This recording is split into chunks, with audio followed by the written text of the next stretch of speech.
Welcome to the Grow My Cleaning Company podcast with your host, Mike Campion.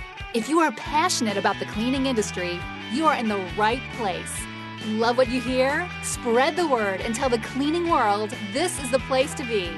Want more? Check out www.growmycleaningcompany.com for free online video trainings, free ebook downloads, free blog posts, and of course, all the podcast episodes. Everything you need to grow your cleaning company is at www.growmycleaningcompany.com. And now, on with the show. Welcome to the Grow My Cleaning Company podcast, the place for everything you need to know to grow your cleaning company. If you are committed to growth, you can go to www.growmycleaningcompany.com and get all of my best stuff for owners who want more out of their cleaning companies and more out of their life. Today, we are chatting with Joe Scrozati from Reliant Services. Reliant's been serving the New Jersey area with office, carpet, and janitorial services for over 30 years. If you want to reach out to Joe and his team, you can get a hold of them at www.dustbustersnj, like for New Jersey, dustbustersnj.com. Joe, say hello to Cleaning Nation. How you doing, everyone? Glad to have you, my friend. So as we always start, I like to get to know everyone I'm talking to. You've been in the business 30 years. Tell me a little bit about how you started, where you're at now, and give us a little quick overview of your 30-year journey in the cleaning business. Okay, back in 1983, a buddy of mine and myself, we were actually looking to start a repair business for forklifts. And what ended up happening was my partner, Joe, at the time, him and myself, we got together and we said, you know what, this is what we're going to do. And then all of a sudden we started looking at how much it was going to cost for tools, how much it was going to cost for everything that we needed, and how much it was going to cost to go back to school and get the education that we needed. Well, his mother at the time was running a cleaning company, and she was cleaning homes. And my buddy said, hey, I have an idea. Why don't, instead of us doing this, why don't we spend a couple of $100, buy a couple of vacuums, buy a couple of signs, do a little bit of this, do a little bit of that, and let's put some ads out, and let's do office cleaning instead. Well, I looked at her and I said, I think you're crazy. But on the other side of the coin, I said, you know what? I can't afford to get back to school right now. So we kind of said, well, you know what? Let's do this for a couple of years. Let's see what happens, and we'll take it from there. So what ended up happening was Joe and I started out. He wanted to focus more on the residential, and I wanted to focus more on the commercial. So after about 2 years or so, he was going through some hard times with his wife, and unfortunately, him and his wife ended up divorcing. And he sold out his part of the business to me, and I've been doing it ever since. So it's been a journey, to say the least. It's been a journey. It's had its ups, it's had its downs, but truthfully, it's been great. It's been great. There's been some really great times, and there's been some times when I can look back and say, wow, how did I make it through that? So where are you at now? It sounds like you're just doing commercial. How many employees how many people do you employ? Right now we have 23 employees. The majority of them are part-timers. Sure. We're actually looking for a few more because we are, in fact, expanding. And we're about the $500,000 mark, and we're looking to grow more. Well, you, my friend, are in the exact right spot. So glad to be able to talk to you today. I'm glad to be talking with you. Beautiful. Well, that said, let's get on with me, hopefully bringing some value to you and Cleaning Nation. What specific thing are you dealing with in your business today that I can help you out with? I'll tell you, the one thing that I've been seeing more and more of, and I've been hearing from my customers and potential customers, has been the fact that a lot of franchise companies are coming into the area, and basically what they're doing is they're lowballing. They're coming in, and if we're at, let's just use a nice round number like $100. Let's say we're at $100 a week for doing someone's office. They'll come in and say, well, you know what? We'll do it for 40, or we'll do it for 50. So they're undercutting the price by so much that the reality is that so many people are looking and saying, you know what? We want to save money. And of course, a lot of people are jumping on the bandwagon. The one thing that we have been able to do is that we have been able to go behind a lot of these companies and take a look at the offices. And quite honestly, we've seen that the job that they're doing is just not the job that should be done. However, they promise in their contracts that they're doing the windows, they're doing the bathrooms, they're doing the trash, they're doing the desks, et cetera, et cetera. They're on paper doing everything that we're doing. However, in reality, they're doing little to nothing. All right. My question is how do you compete against that? That's actually a pretty exciting opportunity, believe it or not. I know it sounds not dismal, but sounds like a bad thing, and certainly there's going to be some negative consequences in the community and in your area. But there's a tremendous amount of opportunity that you can take advantage of and really kind of exploit. The first thing is you've got to be clear if your customers are in pain around this or if it's just you thinking this isn't right. So when you go into customers that have dealt with these lowballers, are they up in arms and frustrated and feeling taken advantage of, or are they happy with how it's going? The majority of the ones I've talked with have been very unhappy. Just as an example, we took over cleaning a facility about 6 months ago in Elizabeth, and the lady approached us maybe 8-9 months ago, and asked us if we would come in and do an estimate for her facility. Of course, we came in, we looked at it, and we gave her an estimate. And I said, so tell me, what's going on now? She said, well, the reality is that these people come in once a week. They're supposed to be doing the floors, the bathrooms, taking out the trash, doing the front windows, et cetera, et cetera. She said, what they're actually doing is they're taking out the trash. It doesn't look like the bathrooms are being done, and it doesn't look like the floors are being done. She said, what I've tried to do is I've tried to cancel services with them, and because of the contract I signed, I am basically stuck with them until, I believe it was until November of last year. She said, if I give you the contract, would you be willing to hang in there until November when they're out? I said, of course. So we took over the contract in November, and the only time I've heard from her has been to say, hey, Joe, you guys are doing a great job, and I really appreciate the services. And she said, I never thought my place would look like this. I never thought it would be clean again. Beautiful. So that's where the opportunity lies in. So the short answer, and I'm definitely expanding, give you some how-tos and some specific action items that you can put into practice today. But the short answer to how do I compete against this is education. And this works, again, Cleaning Nation, if you're not in a market like this, education is still the foundation of what you're trying to do. So when you go into so many times, and I've beat this drum over and over, but only because it's so foundational to a successful company, we want to go in and talk about how great we are and how we're green cleaners and we use the best chemicals and they're non-toxic and we've got this award and that, and they really don't care. What they care about is themselves. So if you can start educating, and what I would do with this customer that you've got is, Joe, is that's a perfect case study. I would go in there with, if you've got a larger budget, spend $500 and have a video crew in there videoing it. If not, have a family member, a friend, or employee hold up their iPhone while you talk to her. That's kind of the scale of what you can do, and just walk through what you walk through with me, and just go, what's the gal's name what's your contact's name down there? Judy. Jody or Julie? Judy. Tell me about life before you connected with us, and then really get pain. And when she says, well, they said they were going to do this and they wouldn't, that's not a lot of pain. Well, they said they'd clean my office and it wasn't clean. Okay, tell me more about that. Well, I felt trapped because they wouldn't let me leave. Oh my gosh. So how did that affect your business? How did that affect your life? How did that make you? And if you can start getting, again, she's got to be honest, but if she's honestly going, I was up at nights, I felt taken advantage of, I felt like I'd been rooked or I felt like I was in this bad contract and I'd been lied and cheated. And the quote that I like that you said was, I felt like I didn't know my business was ever going to be clean again. So spend 5 minutes on film in the pain and her being unhappy. then transition them through and say, how did you get out of that? And she'll go, well, gosh, I found you and I wanted to hire you right away, but I was stuck and asked if you'd hang around till November, and you were kind enough to do that. And the only time I've even called you, Joe, was just to tell you how much I appreciate you. And then ask her specifically, how is your life better? How is your business performing better? How much happier are your employees?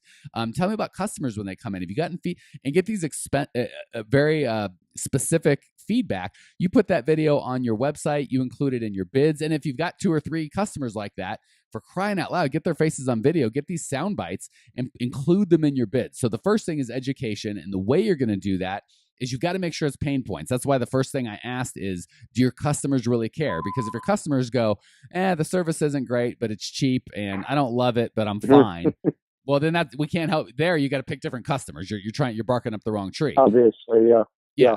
So again, if you do have customers that don't care and they just want the cheapest thing, don't try and educate them. It's never going to work. Just find customers that understand the value that you bring. Once you do that, don't educate them by you telling them, because you're a dirty salesman. They're going to think you're just saying that to achieve your own goals. But if you've got one of your customers or a prospect or other owners in the community that are kind of saying this, and you get it on video and you can get them it compelling, that's going to go so much farther than anything that you have to say. The other thing is I try and get 2 or 3 representing each of your businesses. So if you do a lot of medical offices and a lot of the contacts are females, well, for crying out loud, try and get at least 1 female contact that represents a medical office. If some of your businesses are the business owner themselves and they're older males, when they get an older, try and get 2 or 3 videos representing each of the demographics that you serve. So each when you do a bid, you can give, if you give the bid to a 60-year-old guy who's the owner, you try and find a case study from another 60-year-old owner that you can include.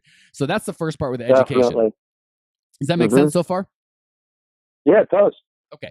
The second thing you can do is before you even go out to bid, and I tell all my customers this, you want to have some sort of a lead magnet. So when you've got your website, most of the time it just says, click here for our free newsletter, click here for a free estimate, but nobody ever calls for a free estimate. Certainly not because you put a little click here button or nobody clicks the button.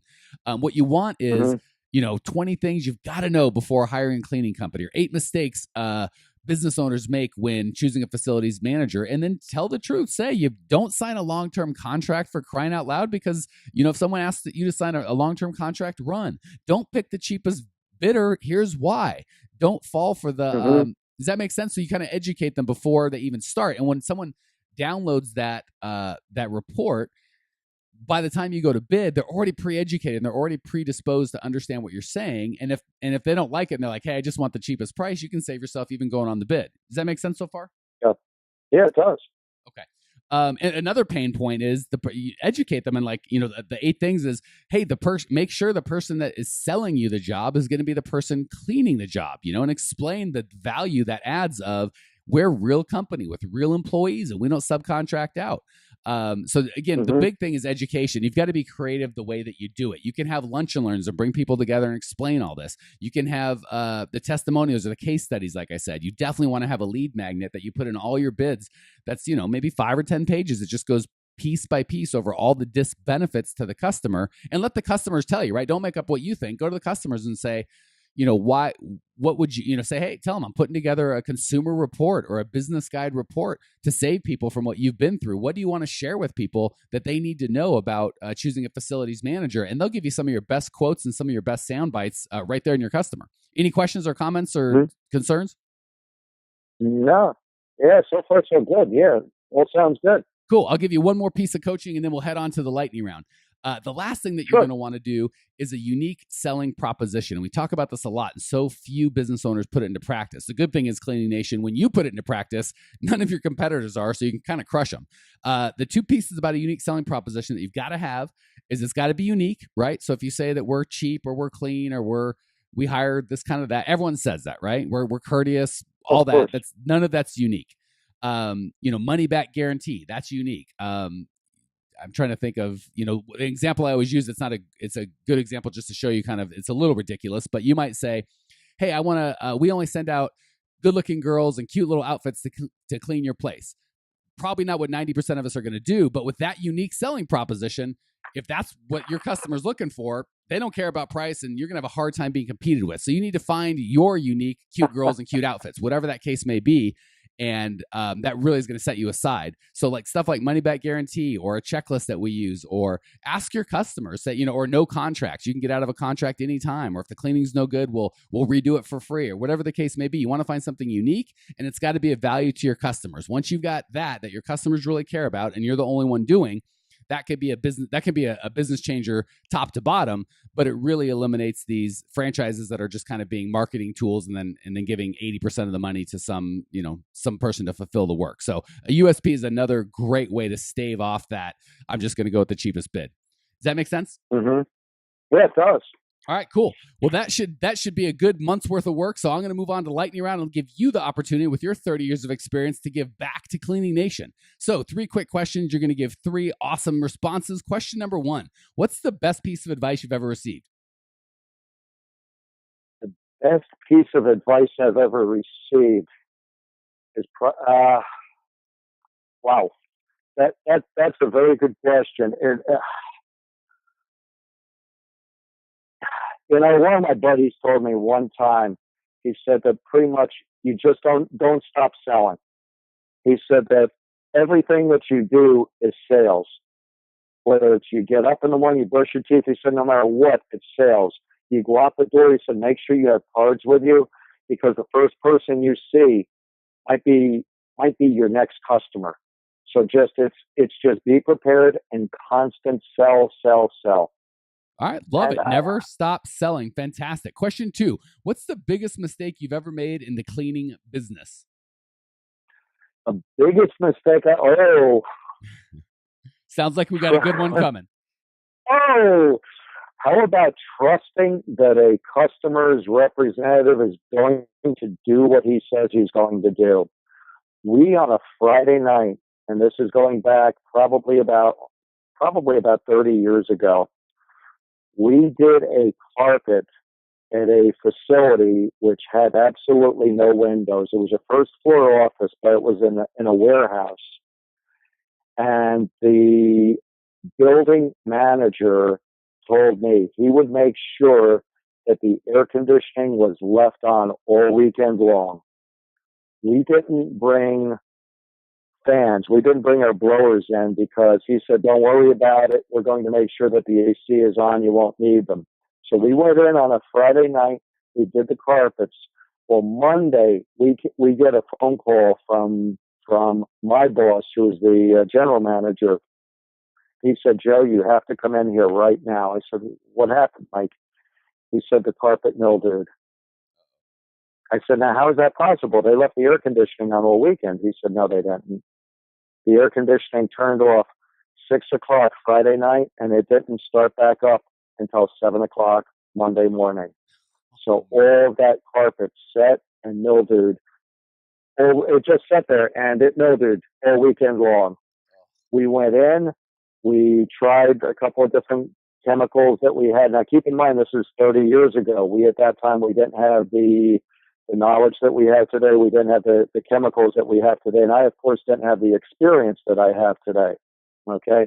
We went in, we tried to do the best that we could.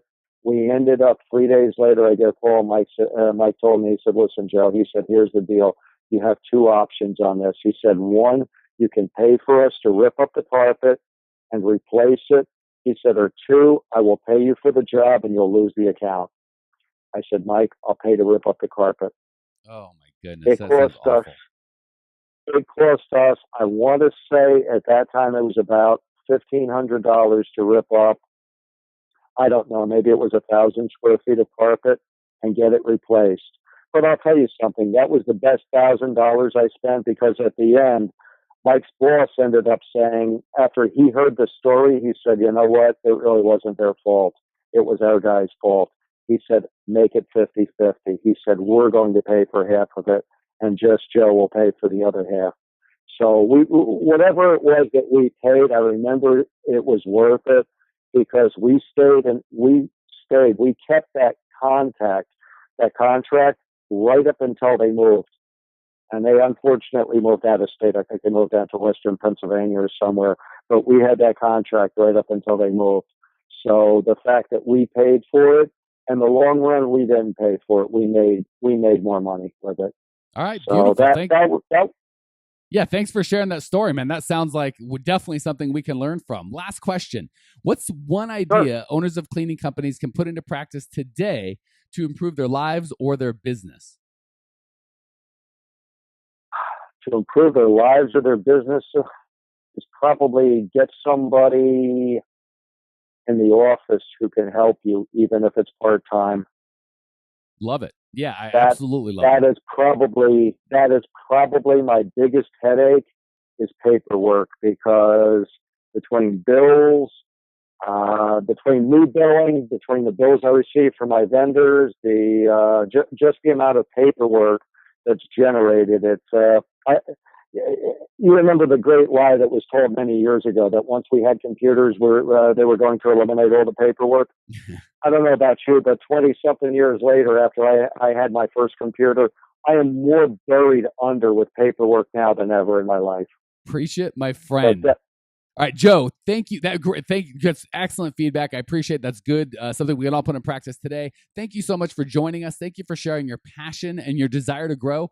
I appreciate you. Cleaning Nation appreciates you. If you want to check out Joe's show notes page and discover everything you need to know to grow your cleaning business, go to www.growmycleaningcompany.com. Leave your questions, your comments, your rude remarks. I will see you there. Congratulations! You are now 16% smarter. Still can't get enough cleaning goodness? Go to www.growmycleaningcompany.com for more of the good stuff. Ever want to be rich and famous? Owners of cleaning companies, as well as industry experts, can apply to be featured on the show by emailing our producer Natalie at support@growmycleaningcompany.com. Until then, don't miss out on all the latest cleaning industry lovin' at www.growmycleaningcompany.com. Check it out now.